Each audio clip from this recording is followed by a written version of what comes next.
So, how does training and systems help with staff retention? Do you wait for the perfect team to start the training? Okay, so that's a good question. I think it's two parts. Yes. So actually, I'm looking at the screen. I see you highlighted the second part. So you do have it kind of as two questions. Exactly. So the first part of the question, does training and systems help with retention? Well, look, if people don't know what they're supposed to do, then how do you manage their performance? How do they know if they're doing a good job? So people, when you hire them, they don't come into the workplace trying to do a bad job. People want to do a good job. They want to be successful.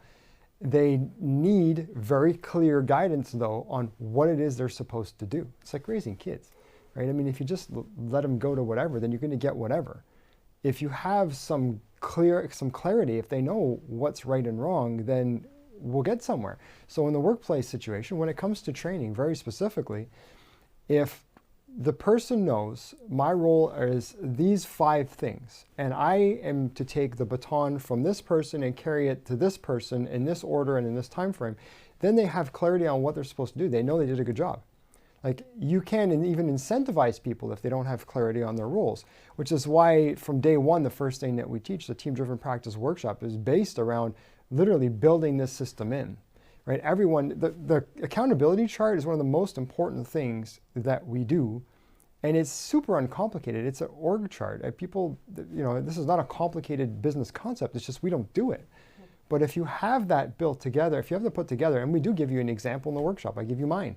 You can just copy it, change the names. The roles are the same, right? Or give or take a few things, and everyone would then know, okay, my job is to do these things, and within those things, these are the statistics I'm supposed to report up so that the owner of the business knows what's going on. And ultimately on those things, I get incentivized if I hit these guidelines, right? So very simple, but if we don't do that, then a person comes in and thinks, well, I did a good job, but based on what? Based on my gut, based on how I feel? Like, that's not going to carry it, right? So you can end up with a situation where you have lots of people who look busy, but the bottom line doesn't reflect it. And the end result, even patient feedback, doesn't reflect it. So, I mean, we can keep going down this path as to how this plays out in the business, but the bottom line, I think, is that if you don't have clarity in roles, if you don't have very specific training for each role, and people don't know exactly what they're supposed to do, then they're kind of flying solo, whereas we should be a team, a concerted effort. So the second part of your question was, do I wait for the perfect team to start training? Oh, that's a good question. So I'm just not going to train anybody until I have the right people, and then we're going to start, because then it's going to be the right time, right? It never happens, because inevitably, if you have a mess on the team, you don't have the right people, you bring in another person, what happens to that person? They just, like, no one rises really beyond the current sort of standard of the business, right? If you don't, again, if you have no organizational structure, if you have no accountabilities, people don't know what they're supposed to do, then what ends up happening is that you bring in a person, and this poor person thinks, okay, I'm gonna do awesome at this job. I've got all these great ideas, and I've got this, this drive, and they come into a team that's kind of ho-hum, and real quick they go down to the level of the team. So you're never going to get the perfect team to then train. You train the team to make them perfect. It's the wrong way to think about it. Like, there's no such thing as the perfect team that you're going to hire them and then they're going to be ready for training and they're just like sitting at the starting gate, can't wait to get going. No, you make that. And you make it by starting somewhere, wherever you are. Right? This is the thing that I talk about this a lot to people on introductory calls. You start where you are, then it's version 1. Then in 6 months or a year, we do it again, version 2.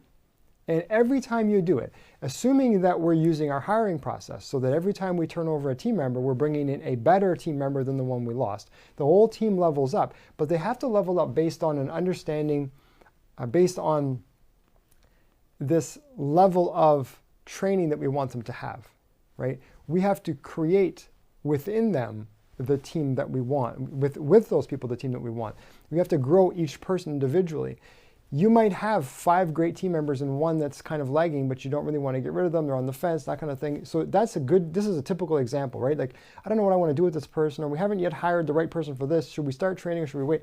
If you start now, then the team will level up. When the person comes in, they gain the momentum of the team.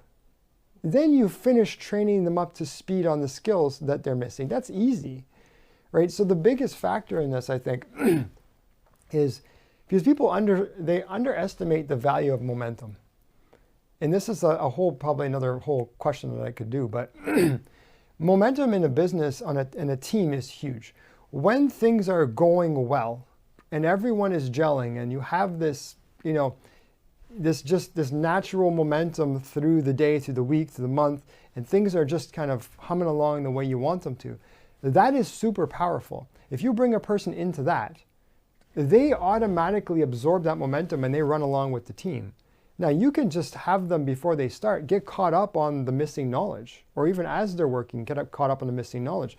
But if you wait for the team, like if your team has little momentum or no momentum or negative momentum, maybe you're kind of degrading, going backwards, tons of turnover, and you trying to bring people into that environment so that you have the perfect team to train, it's never going to happen. You're going to sit there and flounder forever while people around you are successful, right? I get this question a lot, like, is it, it must be the economy or the place where I live or whatever. And I've got 3 offices in their market that aren't having that problem.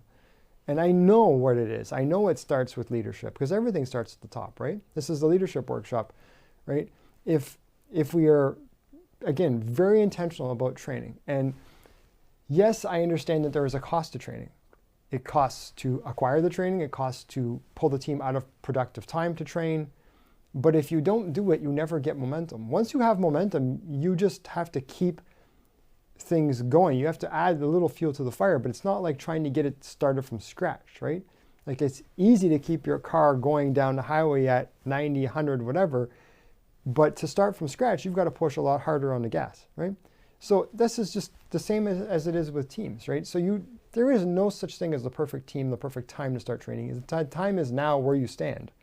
And then you grow the team up to a point where you have that momentum, and then the next person comes in and they just start running, versus they come in and they're like, okay, well, this is what we do. Because when you bring a person onto a team, that's a golden moment, because they don't forget, like, they're looking to fit in, right? They land in an office, they walk into your office, and whatever they see, that's the imprinted standard for this business now. And then you've got to work to change it, right? So waiting for people, trying to bring in good people, finding great people and bringing them into a weak environment, you're just like, you're handicapping that person's ability to reach their full potential. And now you've got to work harder to get them there. Yes, they will get there, but you're now trying to fight to gain momentum when you could have just started, right? So I'm beating this up because I get this question a lot, though.